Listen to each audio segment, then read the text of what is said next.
ایک درود مولانا صاحب کی صحت اور محنت کے لیے پڑھیں گے.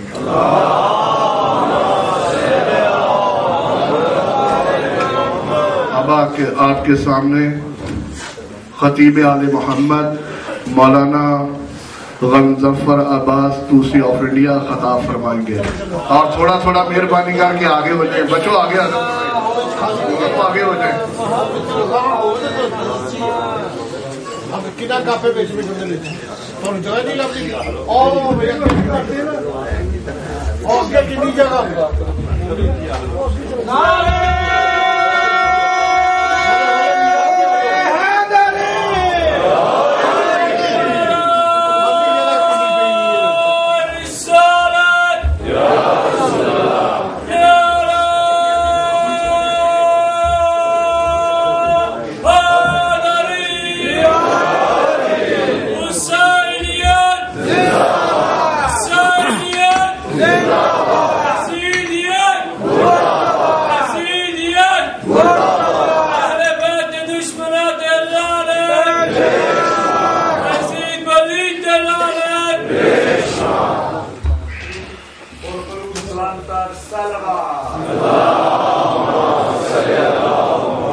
شہادت کی تفسیر ہو جائے, مسلمانوں کا کعبہ روضہ شریف ہو جائے.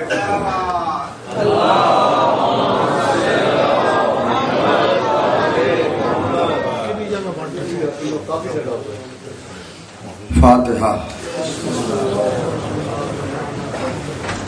تھوڑا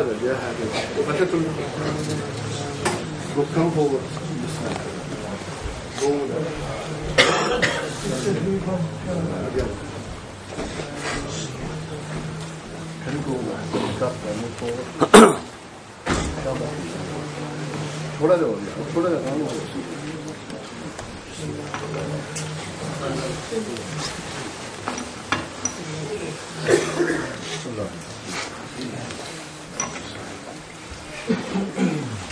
اعوذ باللہ السمیع العلیم من الشیطان اللعین الرجیم. بسم اللہ الرحمن الرحیم. الحمد للہ الذی ہدانا لہذا وما كنا لنهتدي لولا ان هدانا الله لقد جاءت رسل ربنا بالحق. الصلاة والسلام على رسول الثقلين محبوب رب المغربين والمشرقين جد الحسن والحسين سیدنا و مولانا ابی القاسم محمد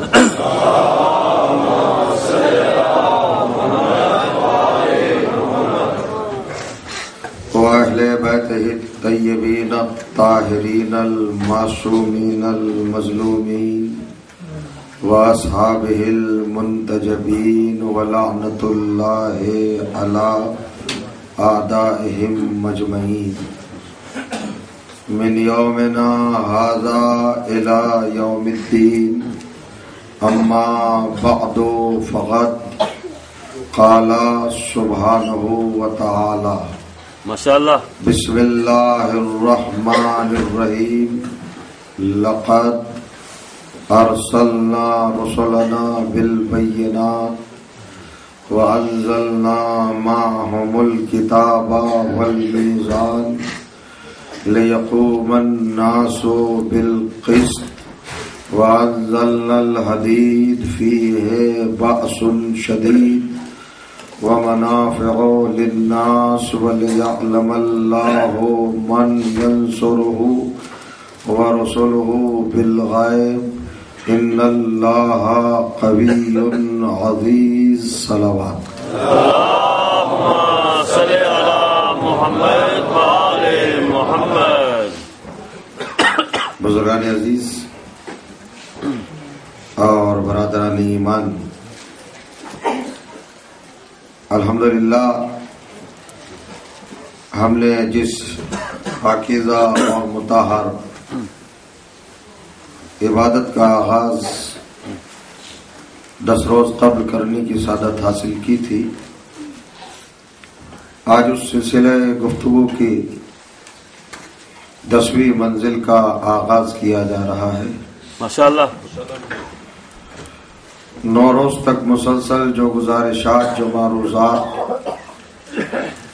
اور جو باتیں قرآن مجید کی آیات کی روشنی میں فضائل و حقائق اہل بیت علیہم الصلاۃ والسلام کے حوالے سے آپ کی پاکیزہ سماعتوں کی بارگاہ میں گزارش کی، یقیناً وہ آپ کے بلند و بالا، مضبوط و مستحکم اور پاکیزہ و مطہر حافظوں میں محفوظ ہوگی۔ رسالت الہی اور وسائل ہدایت کے موضوع پر کائنات کا پروردگار خود اپنے کلام قرآن مجید کے 27ویں سورے کے 25ویں آیت میں مسلسل ارشاد فرما رہا ہے، لقد ارسلنا رسلنا بالبینات، ہم نے اپنے پیغمبروں کو، اپنے رسولوں کو اور اپنی بارگاہ کے ہادیوں کو، رہبروں کو، رہنماؤں کو، پیشواؤں کو کھلے ہوئے معجزات دے کر بھیجا اور مضبوط دلیلیں دے کر بھیجا۔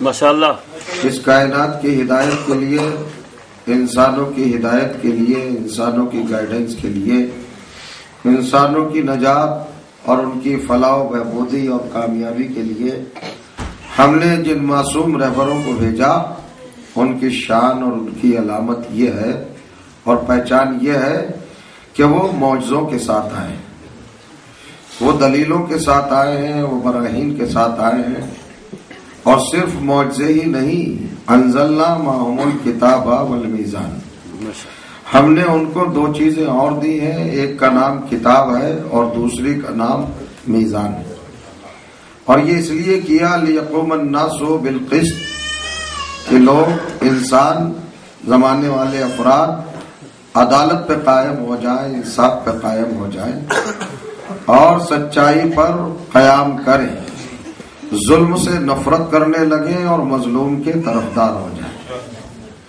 پھر ہم نے انزلنا الحدید فیہ باس شدید، ہم نے ایک خاص، ایک مخصوص اور ایک بہتر اور اہم لوہا آسمان سے نازل کیا۔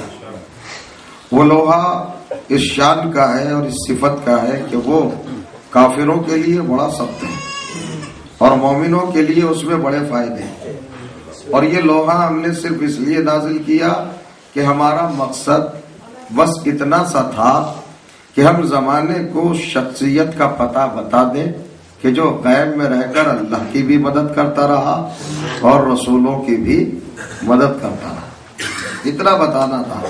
حالانکہ میں اللہ قوت والا بھی ہوں اور عزت والا بھی ہوں، جس کو چاہے عزت دے دوں، جس کو چاہے قوت دے دوں۔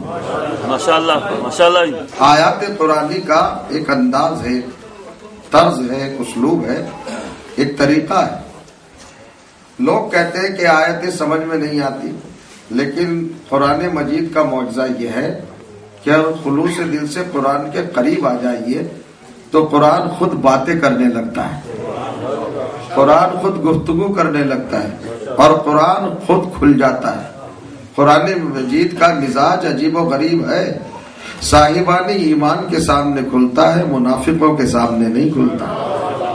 کیا بات، بہت ساری آیتیں قرآن مجید میں ہیں، آپ دیکھیں جہاں اس نے ہدایت کا تذکرہ کیا، ہادیوں کا تذکرہ کیا، رہبروں کا تذکرہ کیا، تو عام انسانیت سے ہٹ کر، عام مخلوقات سے ہٹ کر اور عام لوگوں سے ہٹ کر کیا ہے۔ اس نے ہادی کے علامات بتائے، نشانیاں بتائی ہیں، شرائط بتائے، کنڈیشنز بتائے ہیں، اور کریے گا۔ ہم جب ہادیوں کو بھیجتے ہیں تو ہادی یوں ہی نہیں آتا، صاحب اعجاز بن کے آتا ہے، معجزہ لے کے آتا ہے، معجزے کی قوت اس کے پاس ہوتی ہے۔ دیکھیے یہ 2 باتیں الگ ہو گئی نا، ایک چیز ہے معجزہ اور ایک چیز ہے صاحب معجزہ۔ ہمیشہ معجزہ الگ ہوتا ہے اور صاحب معجزہ الگ ہوتا ہے. یہ اس وقت تک رہا جب تک چھوٹی چھوٹی رسالتیں آتی رہی، لیکن جب پیغمبر کا دور آیا اور رسالت اپنے شباب پہ آ گئی تو اب دونوں چیزیں الگ نہیں رہی. اب جو معجزہ تھا وہی معجز نما تھا، اور جو معجز نما تھا وہی معجزہ تھا.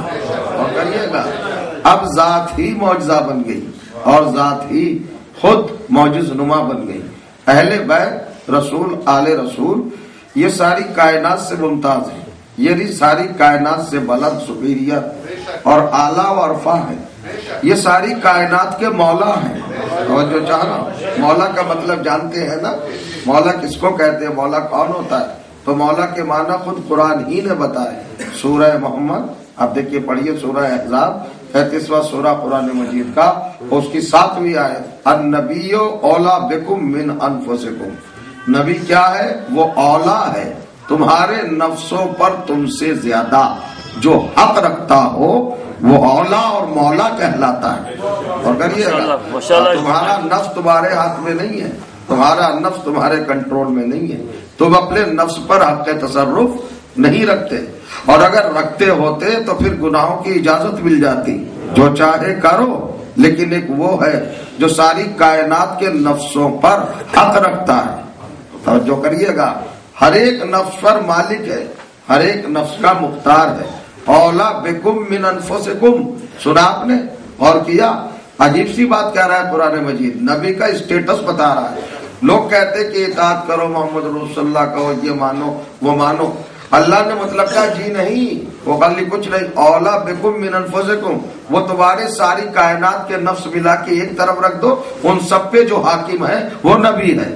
تو سارے نفس جس کی اطاعت کے محتاج ہوں ان میں سے ایک آدھ برابر کیسے ہو سکتا ہے، یا نبی کے جیسا کیسے ہو سکتا ہے؟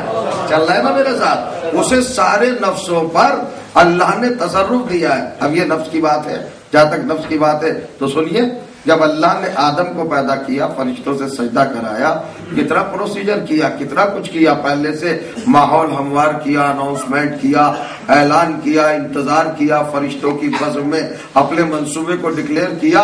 یہ دیکھیے 14,000 سال پہلے فرشتوں سے کہا سنو میں کام کرنے جا رہا ہوں، مستقبل میں آنے والے زمانے میں میں کام کروں گا. تو جب اللہ نے کہا فرشتوں سنو تو سارے فرشتے رکے کہ نہیں رکے؟ فرشتے عبادت میں تھے نا.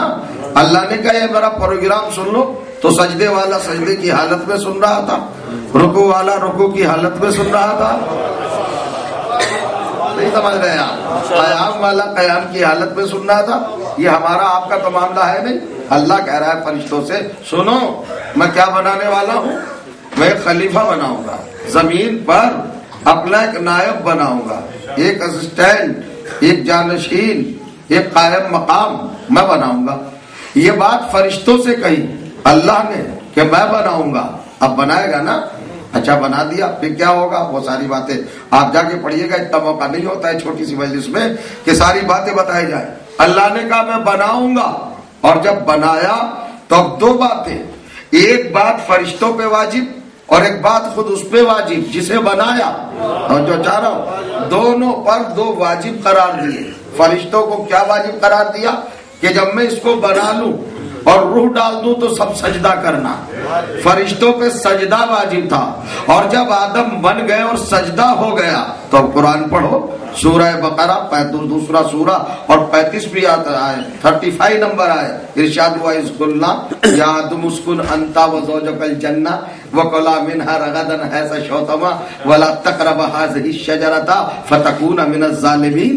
توجہ چاہ رہا ہوں. جب فرشتوں کا قبلہ بنا دیا، جب فرشتوں کا ہادی بنا دیا، جب فرشتوں کا رہبر بنا دیا، جب فرشتوں کا کعبہ بنا دیا، جب فرشتوں کا مسجود بنا دیا آدم کو اور سجدہ ہو چکا، تو اب اللہ نے آدم سے کہا جاؤ آدم اکیلے نہیں، اسکن انتا آپ جائیے، اور جائیے وہ زوجوں کا اور آپ کی بیوی بھی جائے، دونوں ساتھ جائیں. کہا الجنتا، جنت میں جا کے دونوں ساکن ہو جاؤ.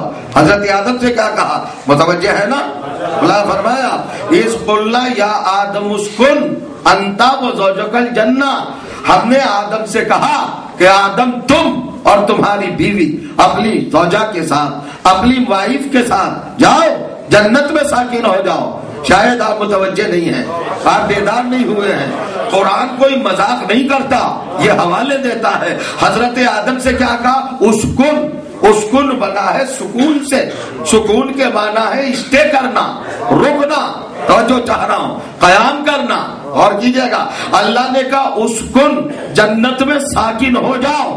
اب ایک جملہ کہہ رہا ہوں، اگر بیدار ہے، سارے کے سارے انسانوں کے باپ سے کیا کہا اللہ نے؟ اسکن، ساکن ہو جاؤ جنت میں. یہ کہا ہے کہ ساکن ہو جاؤ جنت میں، یہ نہیں کہا کہ جنت کے مالک ہو جاؤ. مالک ہو کیا سن رہے ہیں؟ ہمارے سلوات پڑھے محمد والے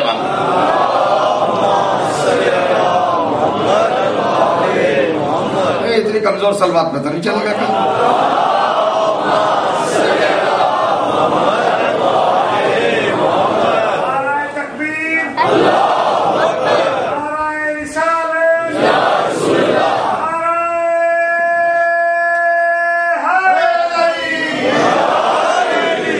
سنا آپ نے؟ اب ایسی بات سمجھ لیے، آرڈر ہے، حکم ہے، امر ہے.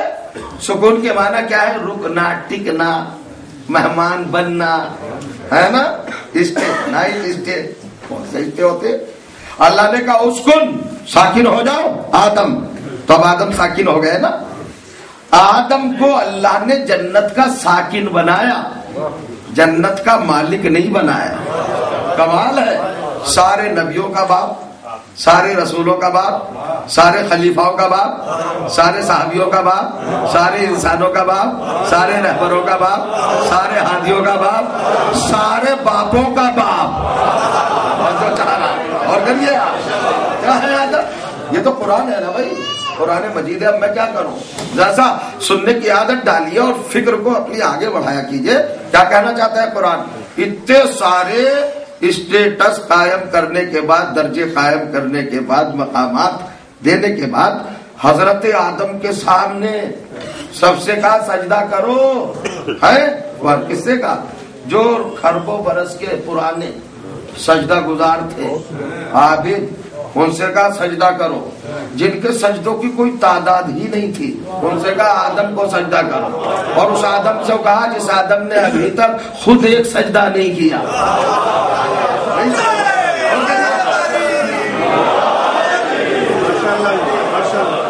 کوئی سجدہ کیا؟